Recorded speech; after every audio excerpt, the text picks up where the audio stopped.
Today we will learn in microorganisms friends and foe.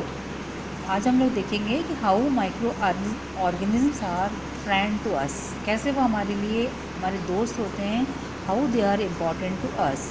Friendly microorganism जो कि हमें बहुत सारी यूज़फुल थिंग्स भी देते हैं. फर्स्ट है कि making of curd and the bread.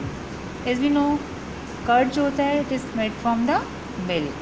कैसे कर्ड बनाते हैं? कर्ड बनाने के लिए हम मिल्क को लुकवार्म करेंगे, हल्का सा गर्म करते हैं और थोड़ा सा ऑलरेडी जो कर्ड होता है उसको हम उसमें डाल देते हैं. कुछ घंटों के पश्चात जो मिल्क होता है वो कर्ड में कन्वर्ट हो जाता है. तो formation of curd from milk there is one bacteria और one microorganism is responsible for this. So the bacteria which converts milk into curd is bacterium lactobacillus, as well as yeast is also there, but this bacteria convert milk into curd. As we know that milk slightly इसका जो test होता है हल्का सा मीठा होता है because of A sugar lactose. Milk के अंदर एक शुगर होती है दैट इज़ लैक्टोज शुगर.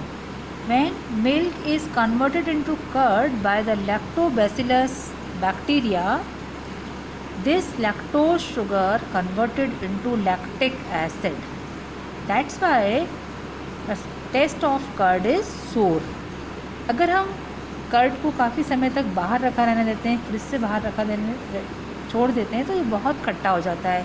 उसकी सोरनेस जो होती है वो बहुत बढ़ जाती है क्योंकि उसमें लैक्टिक एसिड का फॉर्मेशन जो होगा वो ज़्यादा हो जाता है.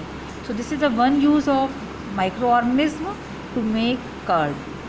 As we know that bread and then so many other things are there, idli, dosa, all they are made, and the process which is very familiar process we use it, that is the fermentation. So what is fermentation? The fermentation is a process in which जो carbohydrates होते हैं उनके ऊपर कुछ bacteria और east उनके ऊपर act करते हैं और उस कार्बोहाइड्रेट को एसिडिक फॉर्म में कन्वर्ट कर देते हैं. That is the fermentation. First time it is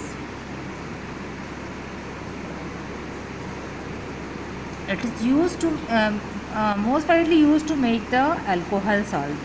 तो जो फर्मेंटेशन प्रोसेस होती है जो हमारे घरों में यूज़ होती है वो हम ज़्यादातर यूज़ करते हैं. इडली डोसा का जो बैटर होता है उसके लिए भी हम फर्मेंटेशन प्रोसेस को यूज़ करते हैं.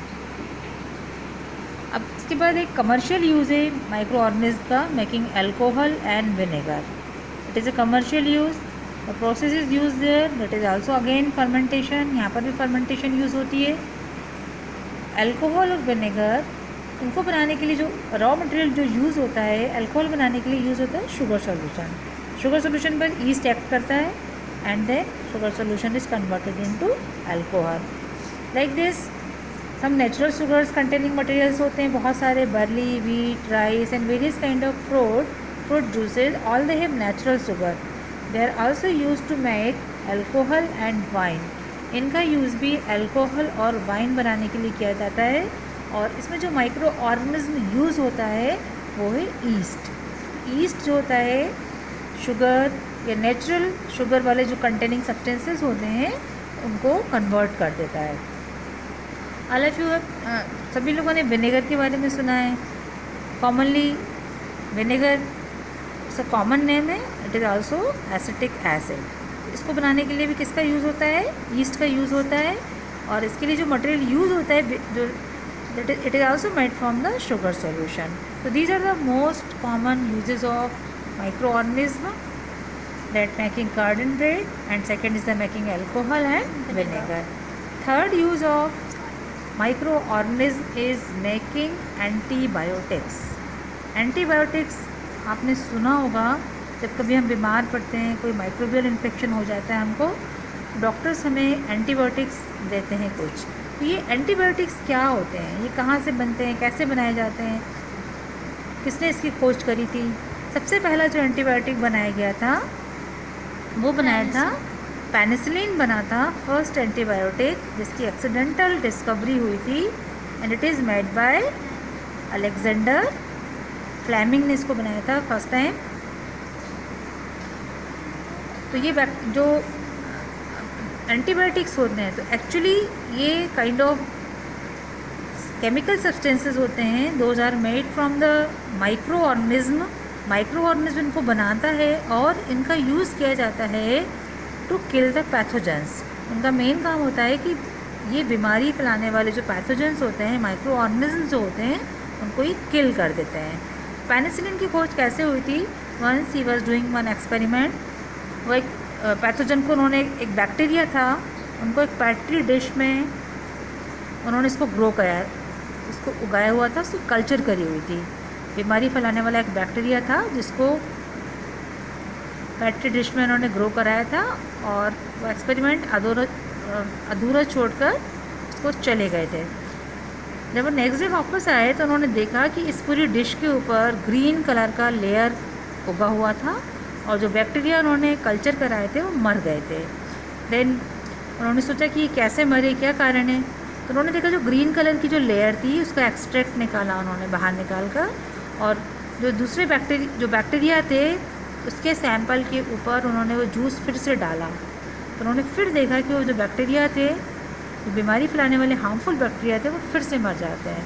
तो इन दिस वे उन्होंने ये देखा कि जो ग्रीन लेयर थी वो एक तरह की फंगस थी, एक तरह का फंगस था जिसके अंदर कैपेबिलिटी थी कि वो पैथोजेंस या जो डिजीज़ कॉजिंग जर्म्स थे उनको मार रहा था।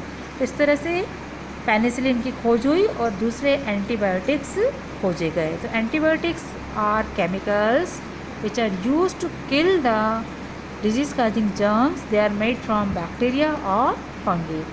Some common name of the antibiotics are streptomycin, tetracycline, erythromycin, and the well known is the penicillin. All these are used to control various diseases which are caused by the microorganism. And how they are formed? They are formed by bacteria or by the fungi.